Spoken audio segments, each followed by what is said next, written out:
And greetings, everyone. This is Terry Naturally with another edition of Terry Talks Nutrition. We're here every Saturday and Sunday morning from 8 o'clock until 9 o'clock Central Standard Time. And you can listen to us locally, as you are probably doing now, or anywhere around the world. Listeners can join us live by adjusting their times to be on the same time we are here in the Central Standard Time in the USA. You can go to the website terrytalksnutrition.com, go into the live section of the radio show, click on live, as long as you've adjusted your times, and you can listen to us live. Now that takes a little bit of inconvenience. So just to let you know, all of our radio shows are archived on our website, so you can go in and listen to any of the radio shows that are stored on the website anytime you want, at your convenience. Just pull it up and listen. And you can transfer it to any other vehicle that you want. Take it with you walking, take it with you when you're traveling, or on your bike. However you want to listen to it, you're welcome to listen to it. We want you to gain more information as how to be healthier. It's your responsibility. It's my responsibility to maintain our own given health. Now, we thought that when we got sick, we should go to the doctor. And I'm not trying to dissuade you. If you really think you should go to your physician, please do. And please understand, whatever I give as advice isn't necessarily the best advice for you if your doctor gives you any medical advice. Talk to your doctor. But remember, your doctor doesn't help you be healthier. Your doctor doesn't know anything about health. Really? Yeah, really. Your doctor doesn't know a thing about health. So how is your doctor going to make you healthier? Your doctor can't make himself healthier or herself healthier. They have no knowledge, no education on how to be healthy. If you have a disease, now that takes some understanding. A disease, where does a disease come from? Well, some come from viruses, bacteria, or from fungal infection, or any kind of infection. If you have an infection, you want to see your physician. But all of our health conditions today, like type 2 diabetes, high blood pressure, hardening of the arteries, or atherosclerosis, heart disease, and all of the other current diseases of the day are 95 to 98% caused by the choices we make every day. The choices of the food we eat, the level of exercise, whatever. Our health, your health, my health, is governed by the decisions that we make individually. Not because your doctor is not taking care of you, or because God is mad at you, or from the roll of the dice. Not even genetic. Only 2% of the diseases of the day are caused by genetics. But 98% of all of our diseases is caused by epigenetics, meaning that which we can control. Every bite of the food you take influences your genes, good or bad. So we have a big responsibility. We can't blame anybody for our ill health. Now, sometimes we can be brought into this world with a handicap. Then we have to look to our mother How did she live? How did grandmother live? What kind of diet did they have? It's all diet related. And if you want to change your life, change your diet. You can't eat the same food you're eating today and get healthier. You can't increase the food you're eating today or decrease the food you're eating today and get healthier. If you're unhealthy, there's a reason. And we brought on the reason. So we need to change.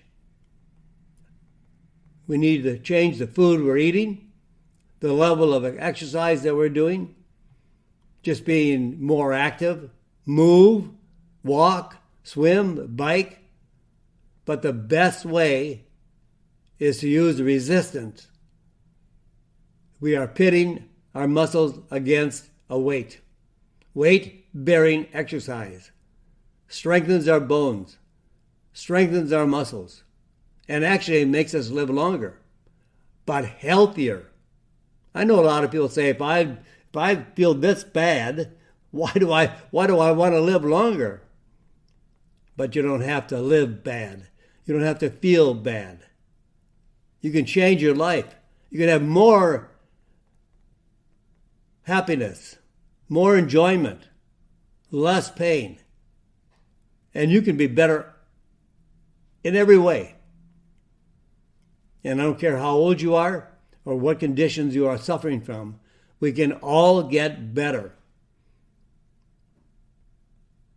if we have not caused so much damage before we decide to get healthier. If we have a knee or a joint that is bone on bone, well, we're not going to change that.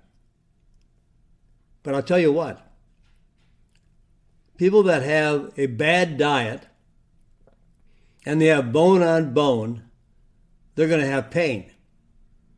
They're going to be restricted as to what they can do using those joints. But if you change your diet, and I like to always emphasize the ketogenic diet, or you can adopt the paleo diet or the Mediterranean diet. They are all healthy diets. But I like the ketogenic diet because it's more restrictive of the carbohydrates and avoids all sugar. And even though that you have bone on bone, you won't have pain. But it might take 3 to 6 months. In some cases, maybe longer. But a change of your diet will give you the best chance to recover your health. You can't eat the same diet that caused your illness or your ill health and expect it to change. It's not going to. So you buy supplements, which I think is great. I take a lot of supplements because the food we're eating today does not supply the nutrients that's required by the body. And because of all the changes of our environment, we need more vitamins and minerals than our grandparents or great-grandparents were required to have. So we have a big task ahead of us. And I have a lot of information to share with you today. So let's work together and get this done. So today we're going to talk about our featured topic. And this is one primarily for men. We're going to talk about prostate cancer. And then we're going to talk about how much exercise do you really need? I hear of guys going down the gym for 2 hours or 3 hours working out. Well, they don't work out for 2 or 3 hours. A lot of it is telling stories, walking around, having friends. It's not a workout. A good weight workout should not last more than 30 to 45 minutes. And you can get a lot done in that time if you don't chit-chat. Then we'll talk about green tea and how it can be used for a weight loss supplement. And how bad are sugary drinks. Not just the Coke the Pepsi, or other sugary drinks, but juice, which is really a sugary drink. And let's talk about vitamin A, vitamin D3, and vitamin K2. So we have a lot on board today.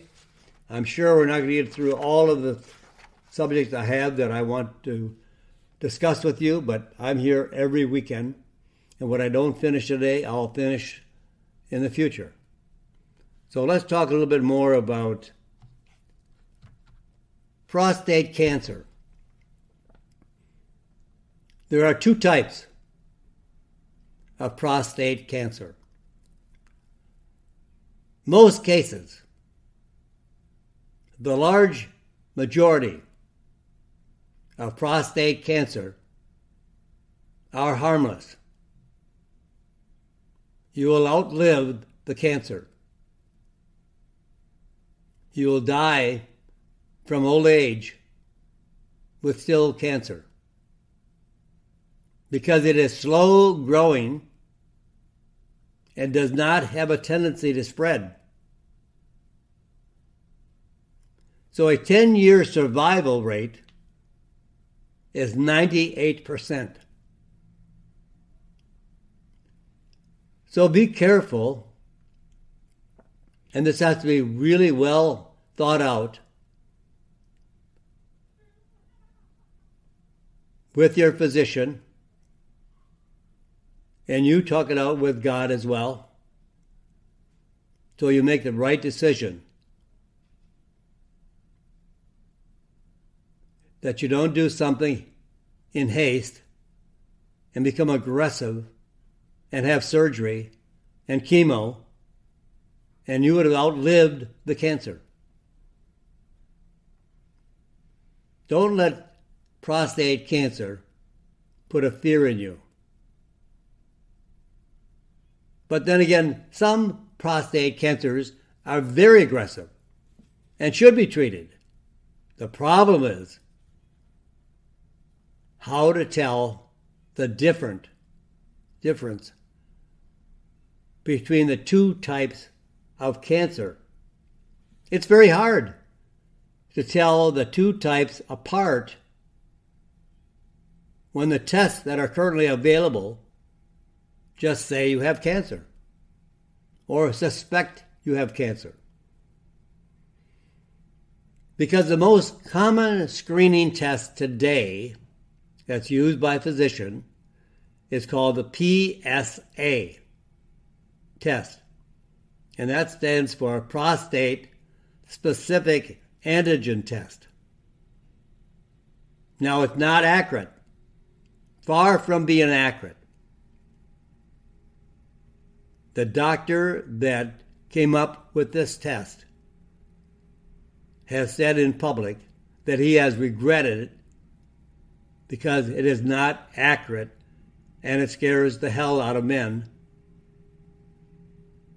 when they hear, yes, you have prostate cancer. The first thing you think of is, should I put my life together and get ready to go to the big beyond?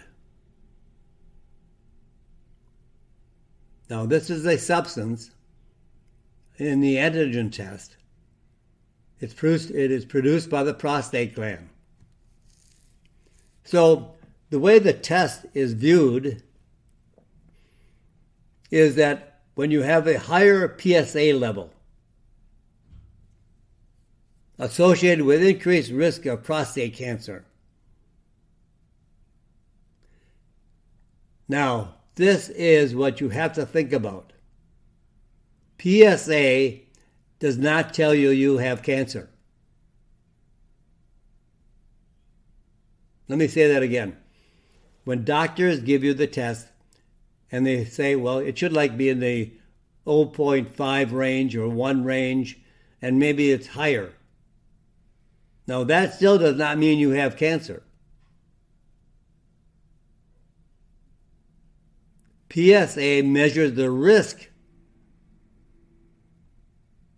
of having cancer, not whether you have cancer. A low risk is 4 or less. A high risk, based on the PSA score, is 10 or higher. And that means up to 67% increased risk of cancer.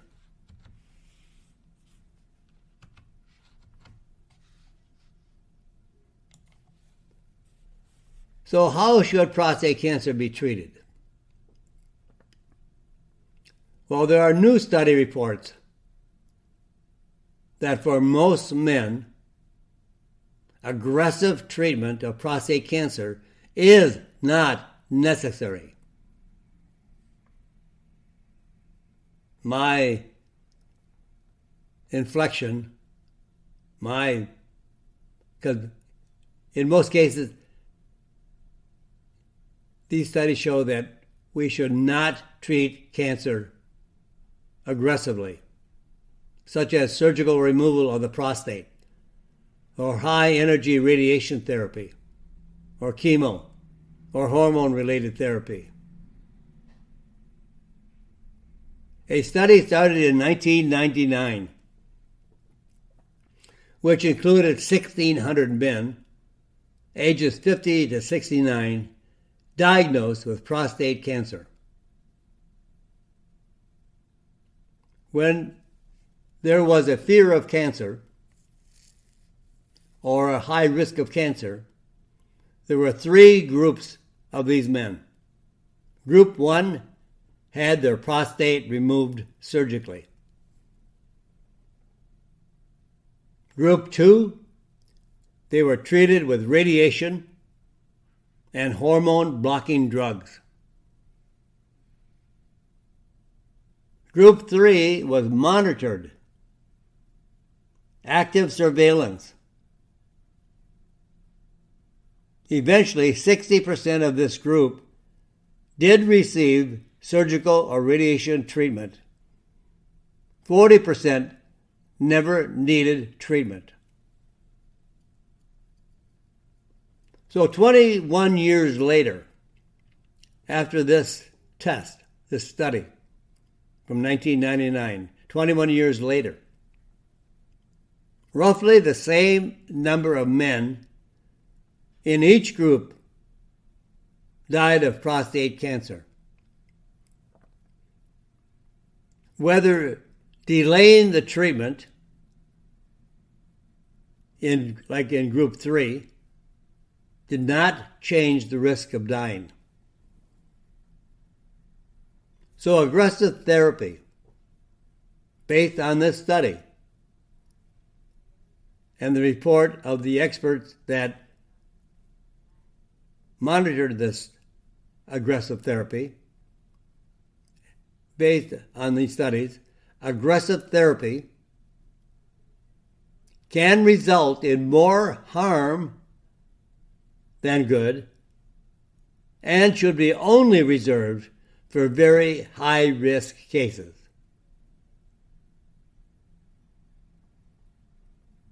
So be careful. Give this a lot of thought. Talk to your doctor. Weigh the advice of your physician. Pray about it. How do you feel about it? Do you get a gut feeling that I'm going to walk through this and I'm not going to use any aggressive therapy?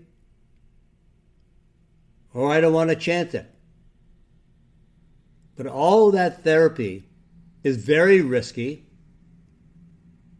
very damaging. Your life will never, ever be the same. Or do you want to just walk through it day by day? Now, there are some natural interventions for prostate cancer.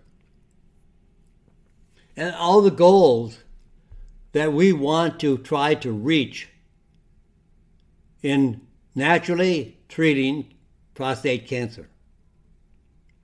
First of all, we want to reduce the inflammation of the prostate. We want to bring down the PSA levels. That does not mean you don't have cancer or you do have cancer, but by bringing down the PSA levels, it shows you are reducing the risk of prostate cancer. And you are reducing cancer cells' ability to respond to hormonal triggers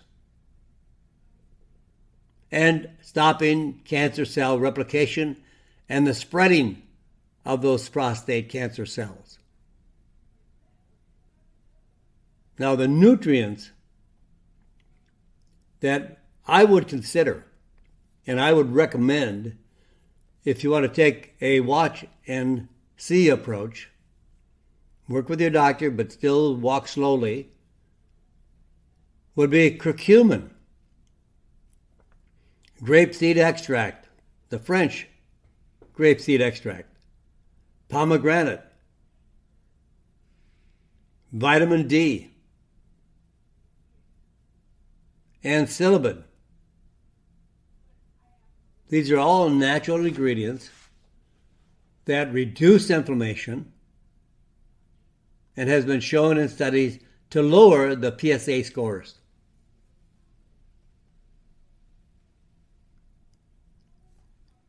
If I were diagnosed with prostate cancer, I would have the same thoughts as you do. Should I do something aggressive? Should I have surgery? Initially, I would take several months. Change my diet. I wouldn't have to change my diet because my diet already is the ketogenic diet. But I would definitely adopt the ketogenic diet. Carbohydrates, which eventually will convert to sugar in the body, and pure refined sugar, feed cancer cells. Cancer cells need glucose, sugar, to be strong, to grow, to spread, replicate. So I would do a formulation of curcumin, grapeseed, pomegranate, vitamin D, and psilocybin. And after several months, watch what's happening. Did that bring down the PSA level, which reduces the risk of having cancer? And you'll be continually be monitored by your physician thereafter. If you're doing well, maybe you don't need an aggressive therapy. Maybe you don't need surgery. But that's a conversation you have with your physician. So here's what happens when you take curcumin and the risk of prostate cancer. A 6-month trial, that's what I'm talking about, take several months, maybe up to 6 months. If you've been diagnosed with cancer of the prostate or the PSA level is over 10, I've seen it at 14, and I've seen it come down from 14 to 2 because of the adopted therapy, the natural alternative therapy. 6-month trial. I would do that before I would do anything aggressive. Of curcumin or a placebo in men undergoing treatment for prostate cancer. The results of this 6-month trial, 30% of the placebo group experienced an increase in PSA levels versus 10% of the curcumin group. And more adverse effects, side effects, occurred in the placebo group. Curcumin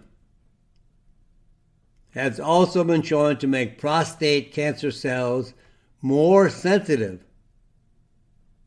to conventional chemotherapy drugs. It made the drugs more effective at a much lesser dosage and spared the men of the side effects of the drug. So curcumin is a protector of the body, the liver, and the brain, because chemotherapeutic drugs destroy brain cells and liver cells. So they can use small dosages of the drug that normally would be required. So that also means adverse effects are also reduced. Overall effectiveness is increased by adding curcumin to the regimen of drugs prescribed by your physician. This is also true with curcumin and radiation therapy. I want to give you an example of a real study of 40 patients being treated for prostate cancer with external beam radiotherapy, EBRT, and drug therapy to reduce hormone levels. But this portion of my program has come down to the bottom of the hour. I've got to pause for a few moments. We'll come back after these commercials and allow the station to identify itself. And then we'll come back up and we'll stay here until the top of the hour. So don't go away. I'm not going away. I have a lot more to share with you because this is a very, very sensitive subject, and men should know when or not to treat prostate cancer. And welcome back, my friends. I am Terry Naturally, and this is your Terry Talks Nutrition Hour. And always go to our website, terrytalksnutrition.com. There you can listen to the radio show anytime you want. If you missed a show, you can listen to it again. You can also read our newsletters.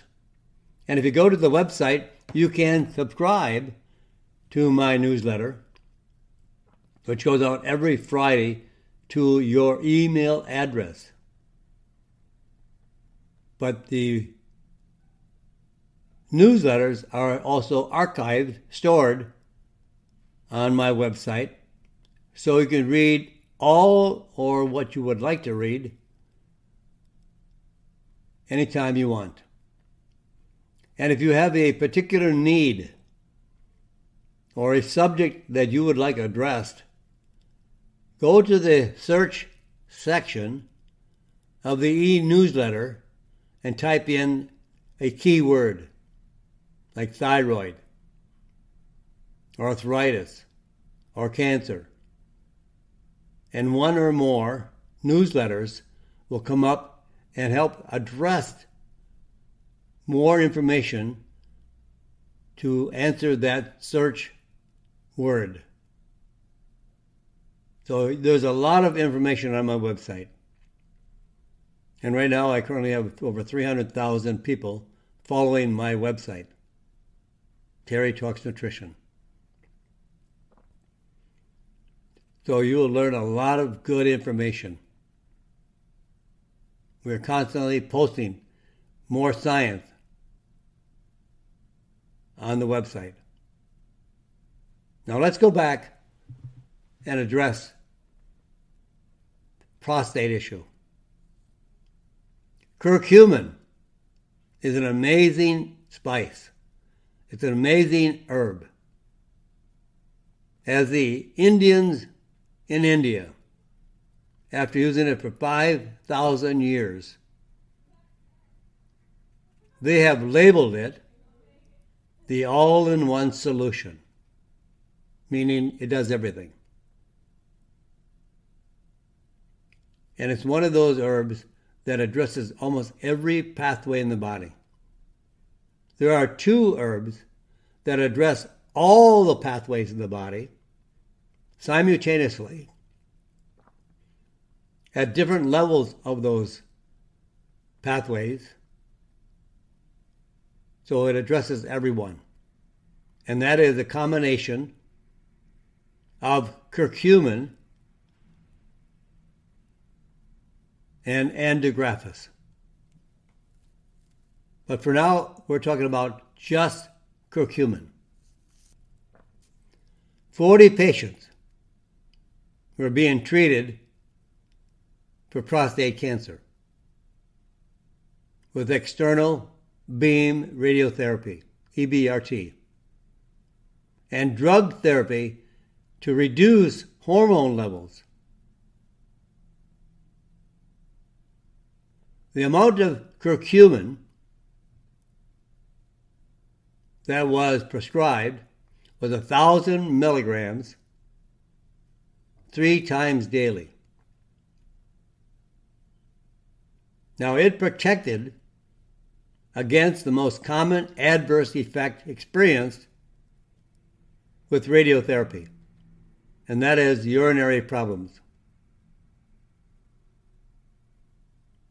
So the greatest changes were a 50% reduction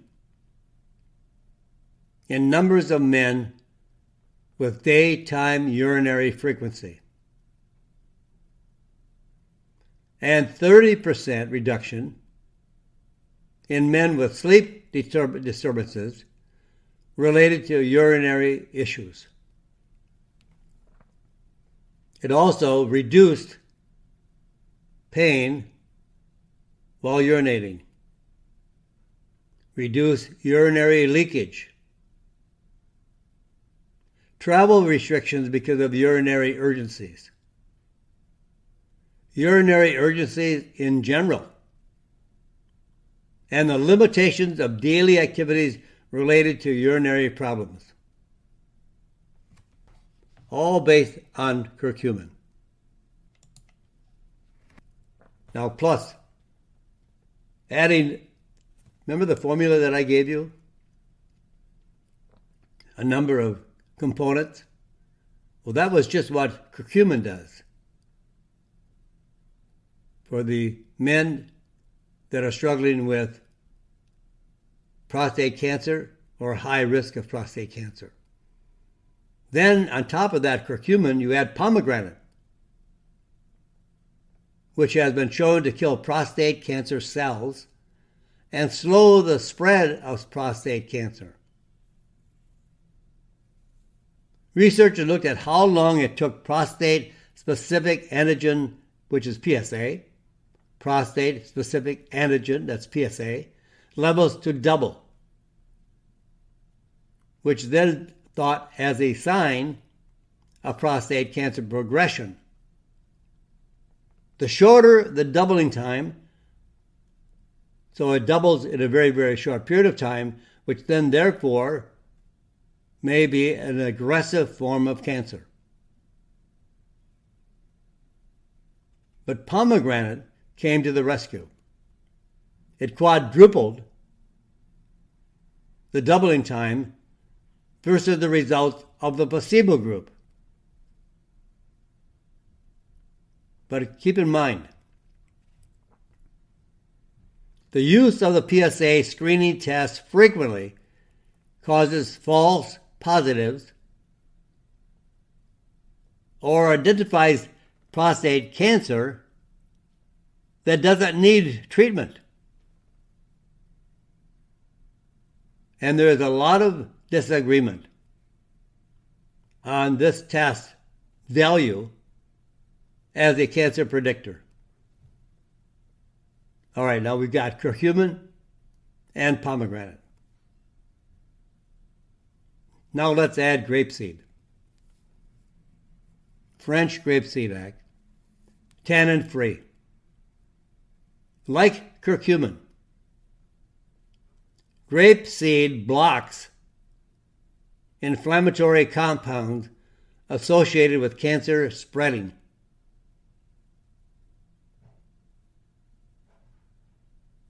Many times cancer spreads quickly. They may first detect it in the colon. Then it may spread to the liver. It may spread to the brain. It spreads. Cancer cells love to grow. They have a mind of their own. And they want to survive. But researchers found that men who used grapeseed extract were over 40% less likely to develop prostate cancer. That's prevention. And that's the best cure of all. Don't get it. Prevent cancer. Remember, I just said, researchers found men who used the French grapeseed extract, and they were able to obtain 40% less likely. They were 40% less likely to even develop prostate cancer. Just taking a few things may prevent a horrible issue later in life. We need prevention. We need a change of diet. We need to take supplements like this to prevent the occurrence of cancer. Then they found not even just prostate cancer, but those who use grapeseed extract long term were over 60% less likely to develop any form of cancer. These are very powerful studies. Now, you don't see these studies being done by drug companies because the money is in treatment. The money is in the drugs. They don't want to prevent cancer. Drug companies need sick patients to grow, to increase their sales, to increase their revenue, to increase their profitability.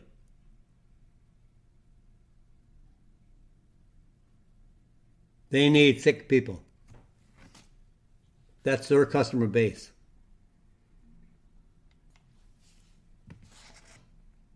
Now let's add a vitamin to our formulation. Aggressive prostate cancer has also been linked to a vitamin D, like dog, D3 deficiency. A recent study found that men with low vitamin D levels were 4 to 5 times more likely to have aggressive prostate cancer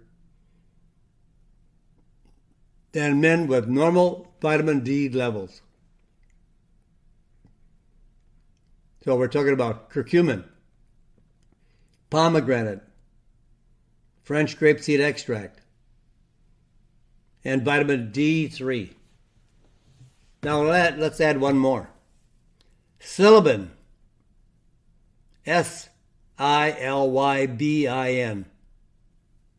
Silybin. This is a key compound found in the plant milk thistle.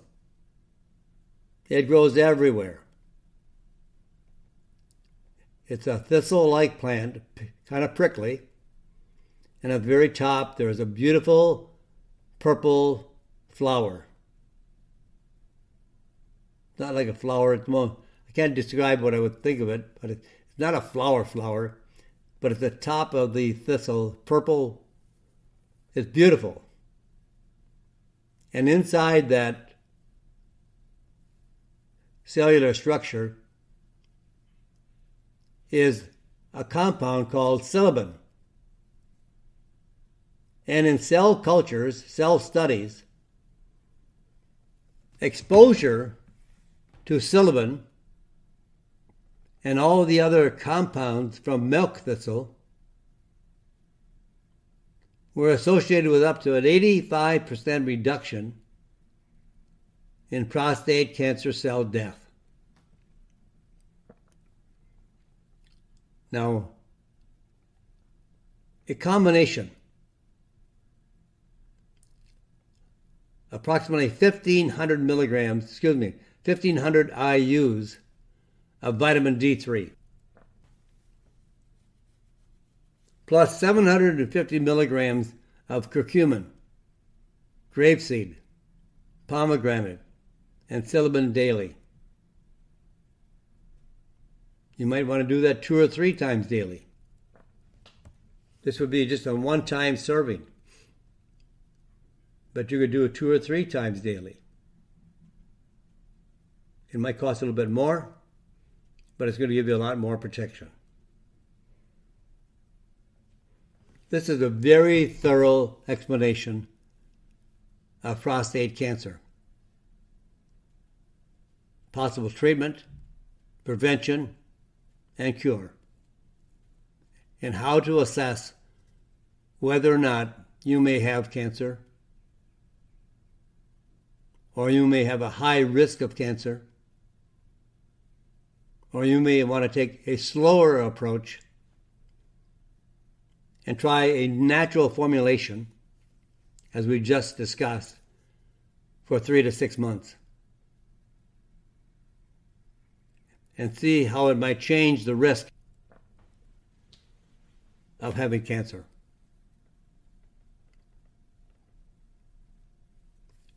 Talk it over with your physician.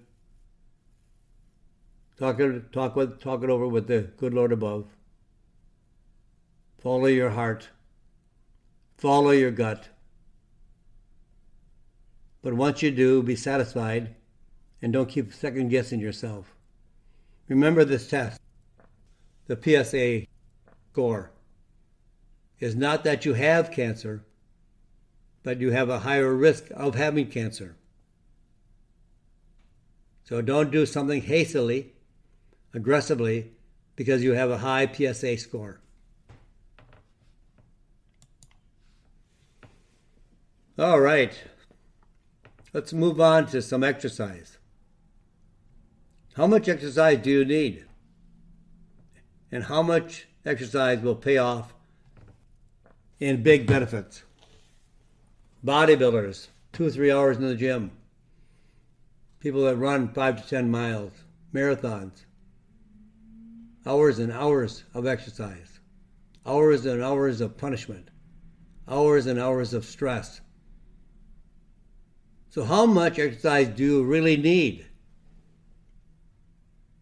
Well, researchers collected the results of 194 published studies. These are already studies that have been published on exercise that include the results of over 30 million people around the world who reported on the activity levels of a minimum of 3 years.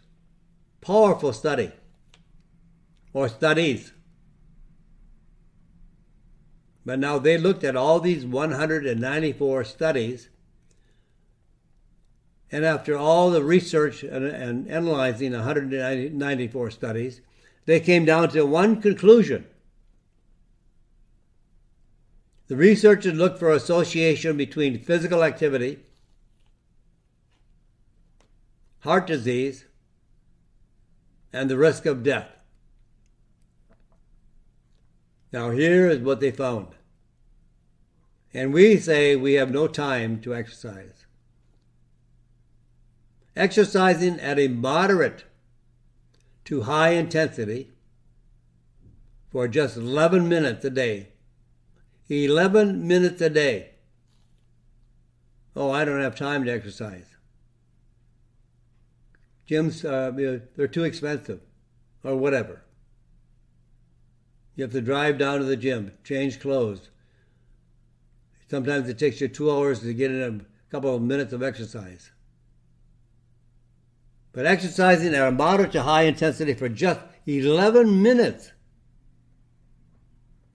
a day was linked to 23% reduction in the risk of early death. 17% reduction risk of heart disease, and a 7% reduced risk of cancer, of any kind of cancer. If you aren't currently active, even just a small amount of exercise can have a huge impact on your health. Do it. It won't take any amount of time to make an impact on your health. And I love kettlebells. The kettlebell swing for exercise. You can't beat it. It gives you all you need for a very short period of time. In fact, it's only 6 minutes of true exercise. You do the kettlebell swing. You can see it on my website, terrytalksnutrition.com. I demonstrate it for you, but you can find it on the internet. Google the kettlebell swing and how to do it. And you do it for 10, 20, 30 swings, not minutes, swings. That'll take you less than a minute. And do it until you lose your breath. Don't go too far that you lose your balance, but just that you know you can't do another swing. In good technical way of doing a swing. So that will take you a minute or less. Then for 2 minutes, do an active rest. By that I mean don't sit down. Walk around. Get on a stationary bicycle for 2 minutes. Jump rope for 2 minutes. Or run a sprint for 2 minutes. And then come back and do the exact same cycle. 25, 30 swings, 2 minutes of active rest. And you do that 6 times. So you've got about 6 minutes or less of exercise. It will take you overall about 20 minutes because we're adding the 2 minutes of active rest. So each cycle takes about 3 minutes. So that's a total of about 18 minutes, but only about 6 minutes of exercise.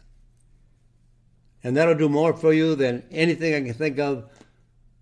It gives you such a return on your money for the little bit you are involved, time-wise, effort-wise, to give you a big impact on your health. You can't beat it. Now, if you want to add deadlifts with your kettlebell, if you want to do kettlebell squats, great. Add them if you want. But if you say, I just don't have time, I'm telling you that's totally wrong. Can you afford 18 minutes? 3, 4, 5 times a week? And you're only going to have 6 minutes of exercise in that 18-minute span of time.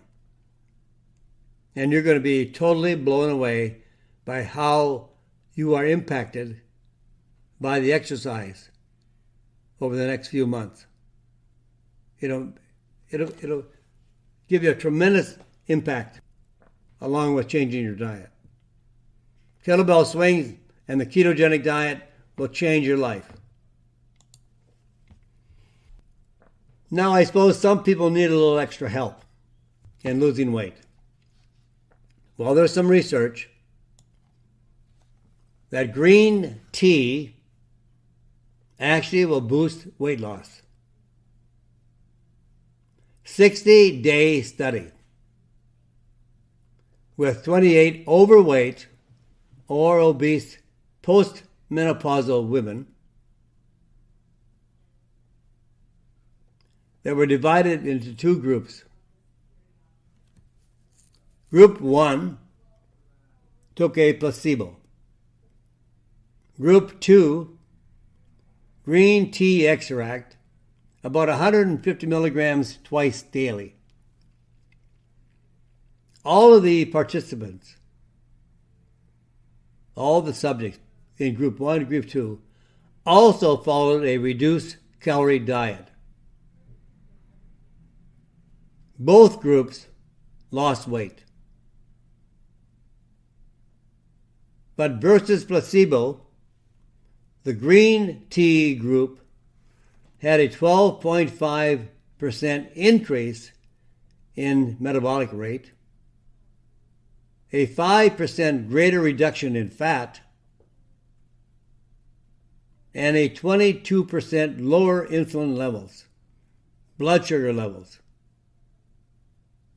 This is important for those who might be type 2 diabetic. No activity. Include your exercise program of the kettlebell. Go to the ketogenic diet. Add green tea if you like. It makes a huge difference. And what about cutting out sugary drinks? Now we know that sugar drinks linked to liver cancer. Liver cancer is the 6th most common cancer worldwide.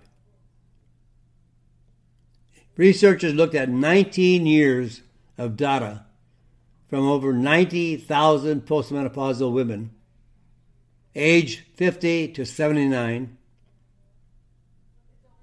to see if there was a pattern or a connection between consuming sugary drinks like soda and fruit drinks. That's sugar too. Fruit drinks are not healthy. Eat a piece of fruit. Never drink the juice. The juice might be equivalent to 13 or 14 pieces of fruit. Crazy. That's how much sugar is found in food drinks.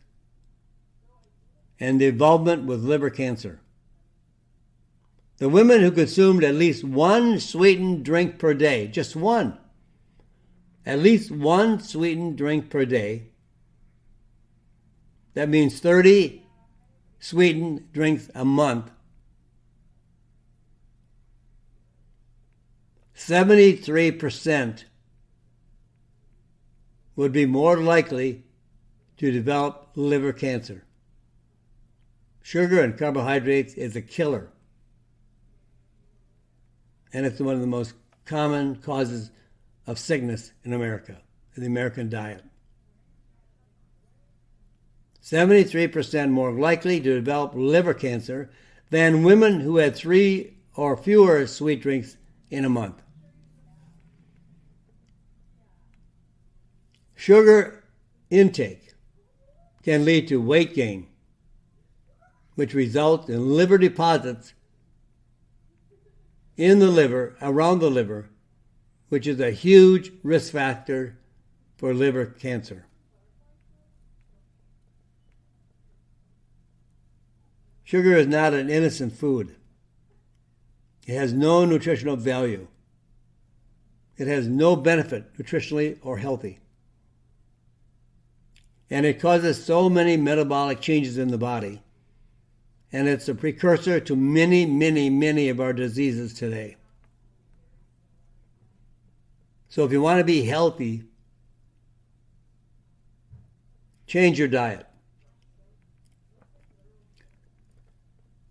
Go to ketogenicdietresource.com for more information on how to follow the ketogenic diet.